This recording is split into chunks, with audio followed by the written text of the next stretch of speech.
Hello everyone, আসসালামু আলাইকুম। কেমন আছেন সবাই? আশা করি সবাই অনেক ভালো আছেন। বরাবরের মতো চলে এলাম আরেকটি নতুন একটি ব্লগ ভিডিও নিয়ে। আজকে ব্লগ ভিডিওটা হচ্ছে আমি আসছি নানিদের বাড়িতে। এসে শুনলাম মামা নাকি একটা সৌর বিদ্যুতের একটা কি যে বানাইছে ওইটা দেখার উদ্দেশ্যে যাইতেছি। সো আমি আর আমার খালাতো ভাই যাইতেছি। সো ওই যে পিছিয়ে আমার খালাতো ভাই, দ্যাটস ওয়াই এখন আমরা আছি নানিদের বাড়িতে, বাড়ি থেকে বাইরে হয়েছি। এখন আমরা যাইতেছি ওই জায়গায়। সো সবাই আমাদের সাথে থাকেন। আর যারা যারা ভিডিওটা দেখছেন চ্যানেল থেকে, চ্যানেলটা সাবস্ক্রাইব, পেজ থেকে দেখলে পেজটা ফলো। চলুন যাওয়া যাক। ফাইনালি চলে আসলাম ওই জায়গায়। খালতো ভাই ভিতরে ঢুকে গেছে, এখন আমি ঢুকার পালা। গেট তালা, এই জন্য উপর দিয়ে উঠতেছি।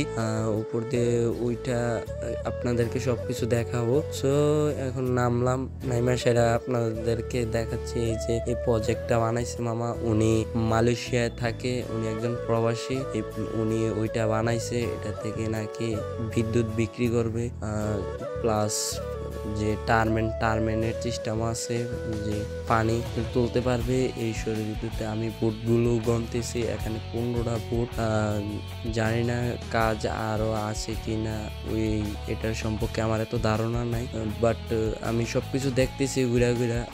খালতো ভাই নিজেও বললাম তুই একটু ক্যামেরা নিয়ে, খালতো ভাই পিছে ক্যামেরার পিছে বললাম যে সবকিছু দেখা বিস্তারিত। এটা হচ্ছে মেইন যে বোট, এই বোটটা। তো এটার সম্পর্কে আমি কিছু জানি না, এই জন্য কিছু বলতে পারতেছি না। এই যে প্লাগ থেকে কারেন্ট আসবে, কারেন্ট উৎপাদিত হবে। ওই যে দেখেন ওই সাইডে মোটর বসানো, এই যে মোটর, এটা দিয়ে আপনার পানি দেওয়া যাবে খেতে। এটা হচ্ছে যে মেইন বোর্ডটা, যে কারেন্ট বিক্রি করব এই বোর্ডটা। দ্যাটস ওয়াই এখন আমরা যে এই জায়গায় আসছি আপনাদের জন্য এত কষ্ট করে। আপনারা চ্যানেলটা সাবস্ক্রাইব, পেজটা ফলো করে রাখেন। আসসালামু আলাইকুম।